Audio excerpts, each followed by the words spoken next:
Hello, ladies and gentlemen. Assalamu alaikum. My name is Taha Sabri. I'm an Aspen Fellow from the class of 2021.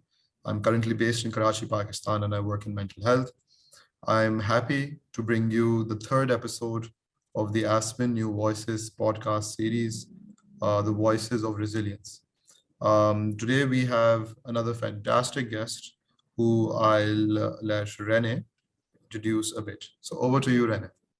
Thank you so much, Taha. And yeah, let me just start by saying my name's Rene Sparks, and I am co-hosting the third installment. So it's really, really exciting, but it's not about me. So I really want to go out of my way to share a little bit about Monalisa, and she will then introduce herself really. So I'm going to give the overview. Monalisa is a medical researcher who focuses on women's health in rural India.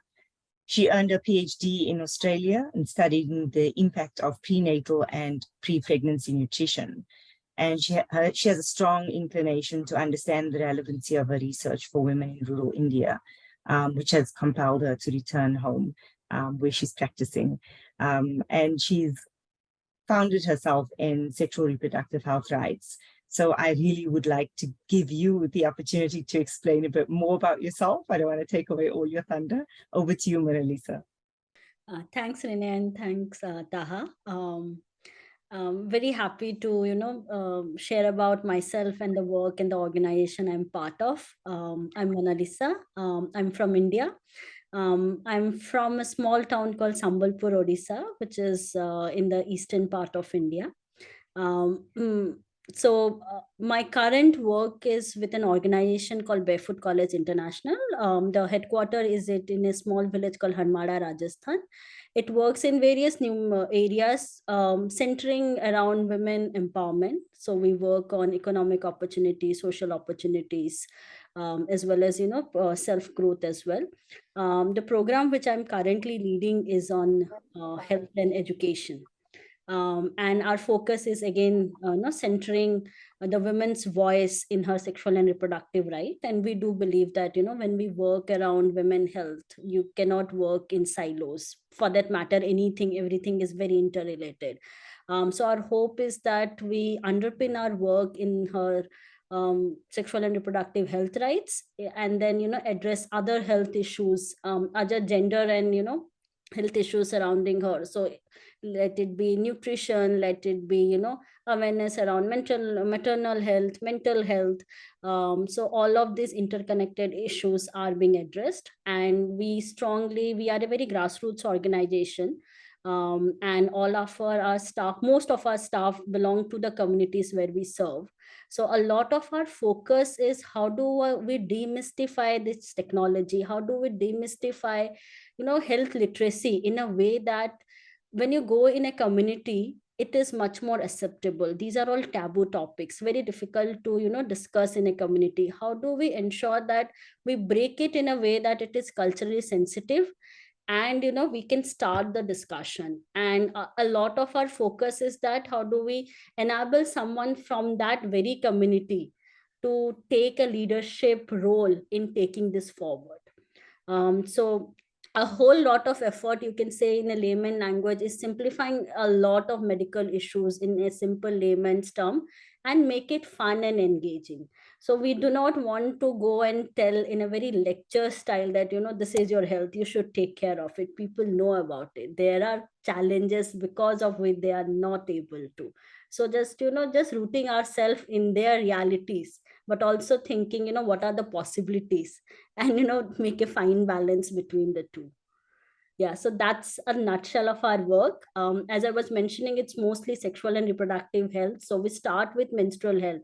I mean, when I moved back to India, I was a little bit more around my research, and I wanted to see the research. But when you go on the ground, it is altogether a different story, and you get to learn a lot about the communities, the realities around it. So a lot of things have changed my perception around how do I approach things on the ground.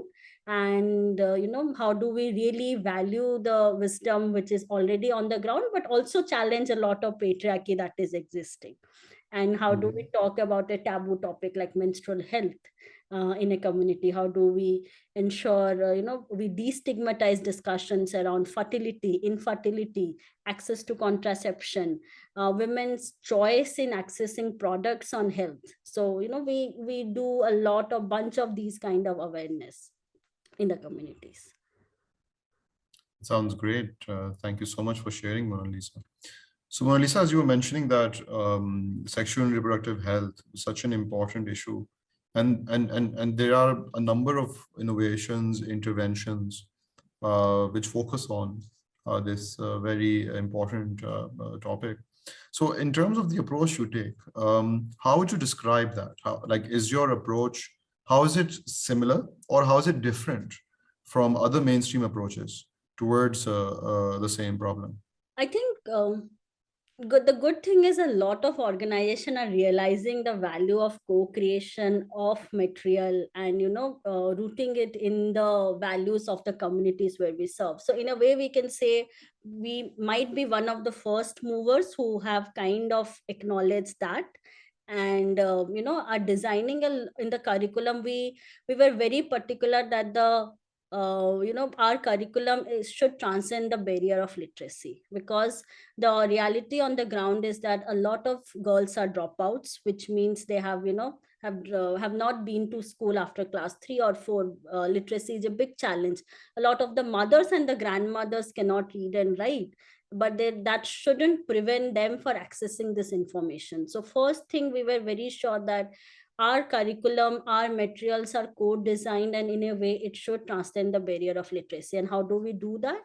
By bringing in stories around it, a lot of pictorial depiction, use their traditional art forms. For example, in one of our recent intervention, we are using a folk music from that very region, which is a very popular folk song, and we have kind of converted it into a song around women's right on her reproductive health.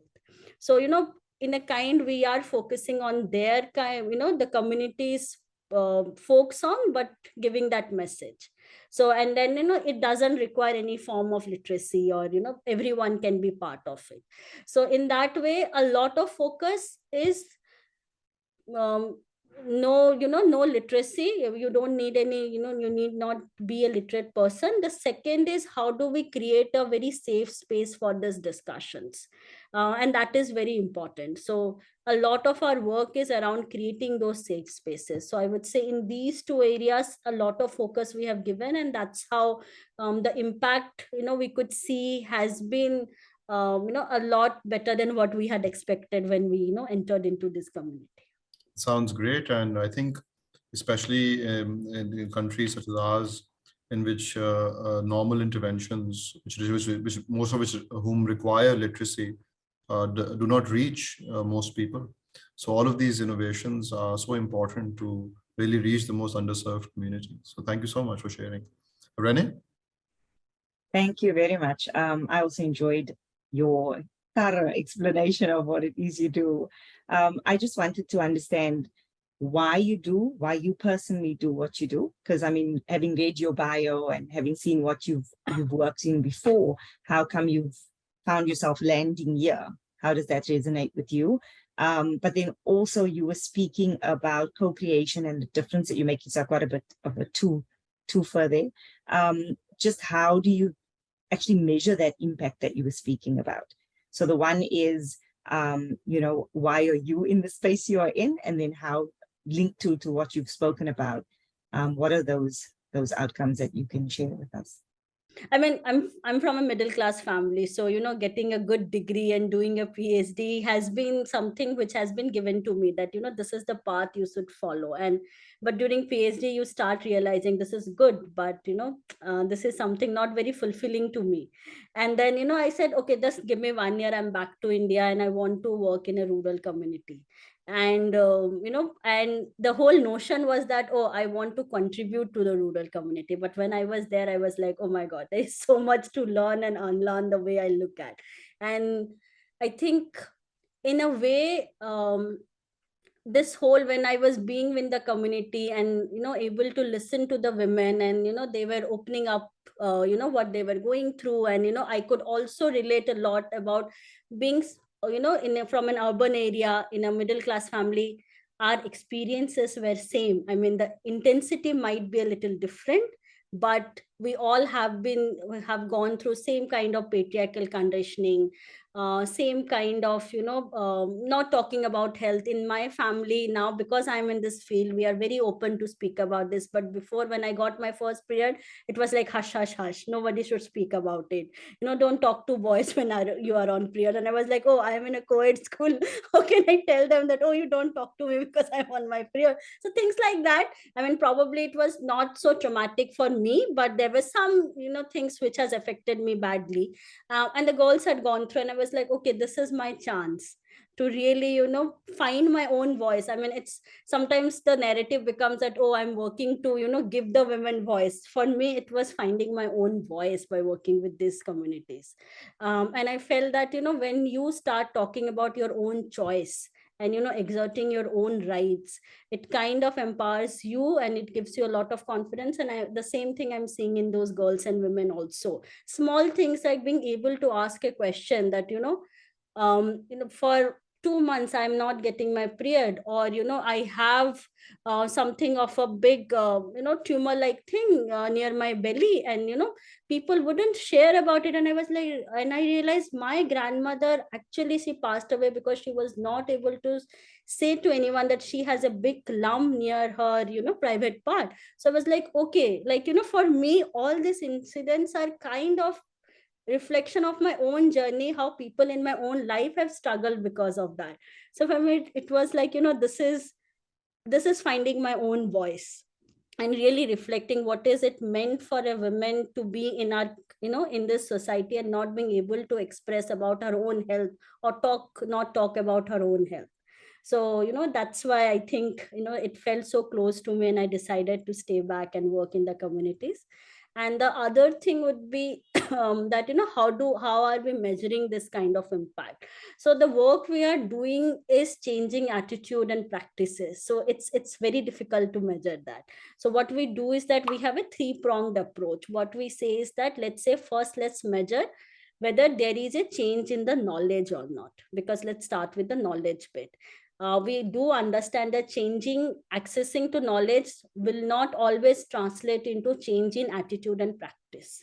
Because sometimes women would know, okay, this is the knowledge I have got, but because of the, various external, internal factors, they wouldn't change the attitude and practices.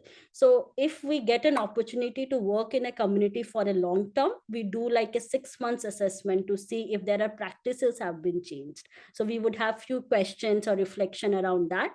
And if you're working in a community for very long, then we also see if there is an attitude change in the whole, in the whole family system. If there is, for example, if women were not allowed to use contraception, whether that practice has been changed in the entire family or not. So this is how we divide in terms of where there is a change in knowledge, then practices, and then there is attitude change. Thank you so much. That was really useful. Very often when you hear outcomes, then it's like quick and fast, and there's numbers. So I really appreciate the fact that there's qualitative, there's this investment in understanding what I've given to the community, and actually what I've learned from them. I love that. Thank you so much. Over to you, Taha. So Monalisa, when it comes to, as you mentioned, when you found out that just changing knowledge does not change behavior, and so much of our work is focused on increasing knowledge through awareness, when it's actually much more than that. There's an entire theories of behavior change that we must look into.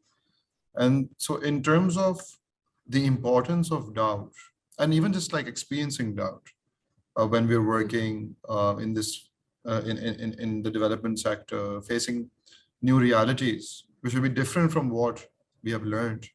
So how do you deal with that doubt? Firstly, do you experience doubt? Do you experience self-doubt and into what you are doing? And when you do experience it, then how do you like deal with it? So we would love to know that. I think personally, I experience self-doubt probably every day in terms of like, whether we are doing the right thing, whether, you are entering into a community with a lot of responsibility, you are challenging some of the practices. Is it being beneficial to the women or making it more difficult for them? So those kind of, and I believe that these kind of questioning to you is very important, or else, you would be too far from the reality, and, you have your own, okay, this is the work I do, this is the impact I should create. I know that this is not the linear path we go through. So those kind of self doubt, in the sense that, am I really making that difference, or am the work is really making that difference? I do struggle with that more than often than I would like to. But in a way, I take it in a positive manner, because it keeps me very grounded in terms of, whether, be more accountable and responsible to the community. I think the way I would deal with it is really going back to the community and really looking at, where we have done wrong, or, the work. I mean, not necessarily wrong, but whether it hasn't created the impact that we would you wish to create, whether, what kind of, what did we miss? It was, very obvious for that, but something we might have missed, whose voices were not there when we were, discussing about this topic.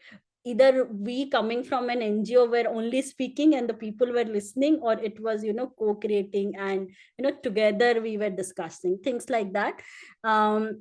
But a lot of times I also become a little too harsh on myself.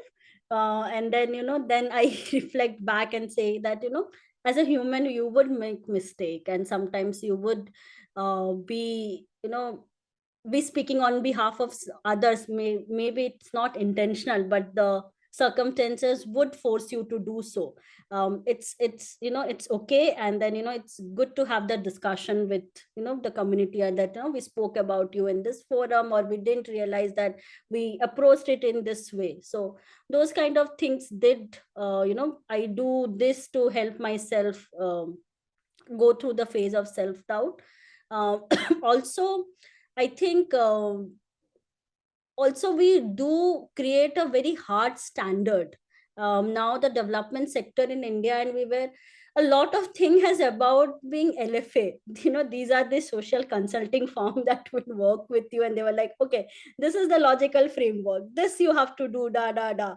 And you were like, oh my god, the field work is really great, people are coming and responding, and they are, we are seeing the work on the ground, but the LFA thing is so structured. How do we get those voices which are just nuances in those whole thing, and that make you say, um, doubt your work on the ground? And I was thinking that how not having those human connection in this whole spreadsheet will make you self doubt of the work, and that I'm going through at the moment, because we work with some consulting firms at some forums, and it's so much around, creating an LFA, stick to it, that's the impact. It's not that on the ground, it's that human connection, those one changes. And, but you also have to look it from a system perspective. But I'm just telling this because this also is like a barrier for a development organization who are on the ground to really, really look at the work. Yeah, thank you. Thank you for that. I was just thinking about, you spoke about challenges, and I was wanting to know, given the fact that you are in the sexual reproductive health space, how has things like the Roe versus Wade, or any policy change, or you've spoken about patriarchy, how does that impact or make it difficult in the space you're in? So, like, kind of how do you navigate that space? I think India fortunately has, has a bit more liberal when it comes to, so the policies are a little liberal. I would say it's not rooted in the framework of reproductive justice or, choice of women, but somehow with recent judgments and, cases have been raised, the kind of narrative and the policies are a little pro women, I would say. Some of them, not all of them, but that remains at the very top level where the laws are made. How it is perpetuating on the ground is a complete different story. And things like that, Roe, I think what has happened in US definitely had an impact, but because we had a good policy, in terms of the judicial side, things hasn't changed, or else it has been better for the women, because we have now a landmark judgment on a medical termination of pregnancy, let's say, where even unmarried women have the right to go for an operation for 24 weeks. And somehow in this whole realm, marital rape has also been kind of recognized, which is a big thing in India, because our law doesn't recognize marital rape. So things like that has been in a progressive way, but how it is all in the ground, it's a complete story. So giving you an example that I had a friend who is not from, Bangalore is a big city, and she didn't want to carry the child, and both the partners were okay with it. But when they visited a doctor, the tone of the doctor was very much towards, don't do this, it is kind of a sin. So that's like not even in a village, that's in a very metropolitan city, where you would kind of, I don't know why do we think like that, but you will somehow believe that the doctor would be much more understanding and respect the choice of the couple. And in the village, I had a traumatic experience when one of the girls got pregnant. Both the partners were okay, because the girl was not in her best of her health, and that was a case of child marriage. So she was just 17 or 18. So we took her to a doctor, and we were asking that she's thinking about it, and we want to know from you, what should we advise, because we are not from the medical side, we cannot advise. And the doctor is like, why are you bothered, let her have another child and we will do a sterilization. So there was no effort to really understand where she is coming from, what are her challenges, and giving a very moral judgment that don't ask me to do an abortion because it is against my moral belief. So these are, so yeah, the laws are getting more progressive, but a lot of effort that needs to be taken to translate that on the ground, and that's a big challenge for us. Thank you very much. Yeah, you think you've got your work cut out for you, but from just having this little conversation, the amount of passion that you have for the area and for the community, I mean, it shows. So I can see those impacts that you spoke about realized. Thank you so much. Yes, and thank you so much for sharing that. And of course, the different challenges everywhere, and the external challenges are often sometimes easier to deal with. But how do you deal with the internal challenges? How do you deal with the stress and the disappointment, and of course, as well as the exhilaration of successes? How do you maintain your sanity in so much misery? We would love to learn more about that. I'm not sure if I do that really well, because with COVID, I'm sure it is there everywhere. The past few years has been very stressful for everyone. Like, your team is on the ground and you are here, and India had gone through a worst COVID wave, and I think the last few years has been very stressful. And I mean, COVID is one thing, but also, like how you are mentioning, you go into and you see a lot of problems, and it was like, I'm working with these few communities, is it making that change? And you do doubt that, because there is you feel helpless also sometimes, that you cannot, you can do certain things, you cannot do a lot, everything. So those things are very real, and those things affect your work, and you will question yourself. But I think, because we are so much on the ground and being connected to the ground, that one change, one girl coming to you and asking you certain, and speaking to you about her own health, or just telling someone else that, oh, this is a workshop you must attend, and we are talking about this.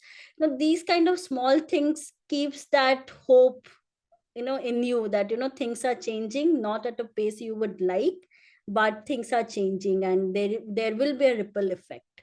And it's not that our organization is only working, there's so many organization working wonderful work on the ground, and everyone is trying to do the best in their own capacity. So I try to balance between the two, in terms of being there and seeing a lot of problems and saying, what am I doing? Is there any making sense? But also this one story, that keeps your hope alive, that, things are changing. And the good thing is that we have these stories every day. We kind of hear these stories from our ground staff. And I was like, just keep on bringing this story, because this gives all of us a lot of strength. So yeah, and the team is always there. So I work with a group of 14, 15 people, most of them on the ground. So I derive a lot of strength from them. So yeah, but in terms of the mental health, I think before COVID, I might not have given a lot of importance to mental health of people who are working on the ground, like, my team, myself. But now I'm realizing how important it is to really take care of the mental health of the people who are at the forefront, and their mental health is so much more important. I think COVID has somehow brought that sense of acknowledgement, and why a good work and family life balance is so important. You cannot always achieve that, but that's something need to be in your mind. Thank you so much for sharing that. And I'm sure that'll be helpful to so many others in similar situations. Over to you, Rene. Thank you. Yeah, thank you very much for that very honest insights into how you deal with those challenges, and just really that they exist. Yeah, so for me, I think it's a beautiful way into the next question that I have, because you were speaking about some support. So I'm wanting to know, what kind of support do you need, does Barefoot College need, to enhance the work that you're doing? I think, the support could be various kinds. So in terms of the support, the organization is really very open in terms of, like, for us to able to share our things. But there are a lot of external challenges that we face, and sometimes that becomes a lot on us to, we require support. So one is that, obviously, I think the hard reality is that funding support is always required for grassroots organization. How much you want to sugarcoat it, funding challenges are always there on the ground. And funding challenges are not it's not about doing meaningful work. For example, I always mention it in everywhere I speak. You cannot grant a project for 3 months and say the outcome is change in behavior and practice and attitude. We have to have long term programs on the ground, and that's becoming more and more difficult to get, where you really want to be on the ground, be there for, let's say 3-4 years, and see change, or attempt to work with the community and really have a community driven approach. A lot of the work we are doing doesn't give us the space to do a community driven approach. So I think a lot of support needs to be from the donor agency, from the organization who are helping the donor agency, to get the both the sides to the same pace, to have that narrative. Also, I think the whole thing about donor and beneficiary, that donor and there is beneficiary, that creates such a big imbalance in the power dynamics. People who are on the donor side, they know a lot of things, but they don't know a lot of things. Being dictating what needs to be on the ground is a very difficult situation, not only for the organization, for many organizations who are on the ground. So those kind of support is required, where the narrative should be a partnership. You come together. And the last thing is that you will fail. We give that space that you will fail, but fail with accountability. It shouldn't be that, oh, I'm doing and I failed, and no organization in its right intention would do that. But a lot of things work and a lot of things do not work. Being uh, you know target oriented makes it very difficult for organization to really show work. My organization is a relatively bigger organization. I'm speaking for the very small organization who are right inside the community and doing meaningful work. For them, it's I'm seeing the challenge, and I'm speaking on because I do work with some of the organization like that. And I was like, if these organizations were not there, I don't know how this community would have responded to a pandemic like COVID. So that realization, because everyone was away from the community, right? They're happily in Delhi, Bombay, and in bigger cities. These were the organization right inside the community. So those kind of bringing that together. Thirdly, I think the support required would be, and I think it's more about the space, that it needs to be much more collaborative than competitive. And those kind of and I think the last one is whose voices, like at every stage, we need to see whose voice are we missing. If I am speaking here today on behalf of the community, I generally say that, am I speaking on behalf of the ye? So I think that needs to be at every level. When there is a decision making happening for a rural community, it happens in Delhi or Mumbai. Nobody wants to do it in a village, because then, you are kind of not taking their voices. So those kind of support, like, that women from the community need to go and speak at these places, and those kind of support are also required for us to really showcase the work what we do. So those kind of, I think I have a lot of things I've mentioned, but I think you have got a gist of this dynamics, plus whose voices are missing, more collaborative and things like that, and long-term programs on the ground. So those kind of support are really required. Thank you so much. Again, I'm going to say that honesty. Very often when you think you're going to speak to someone, you think it's only going to be the rosy side. But I really want to appreciate the fact that you have given us an honest insight into what it is you go through, what it is you do, why you do what you do, and what it is that you need. So I can't agree with you enough. And I know that our first speaker was Rosalind. Orwa. And Rosalind, I remember she wrote an article saying, where's the human in humanitarian? And as you were speaking, that's like literally what I was picturing now. It's like, can we just go back and actually ask ourselves the questions? Is 3 months really enough for what you are expecting to do? And are we simply putting a band-aid on a bleeding artery, or are we actually trying to create lasting change? So thank you so much for that, Monalisa. It's been a pleasure to learn from you so much about what it takes to really work in the development sector in the modern world. And as a final sort of message, like a 30-second message, for those people who are fighting similar battles, who are on the same journey, and maybe in the same field, but just for the same cause, for human service, what message would you like to give them?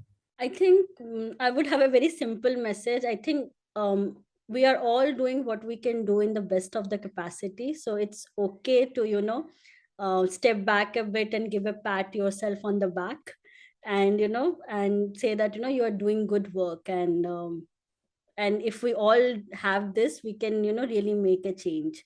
And those change may not be visible right in front, but the idea and the things which you are leaving behind will definitely create a change, probably now and in the future as well.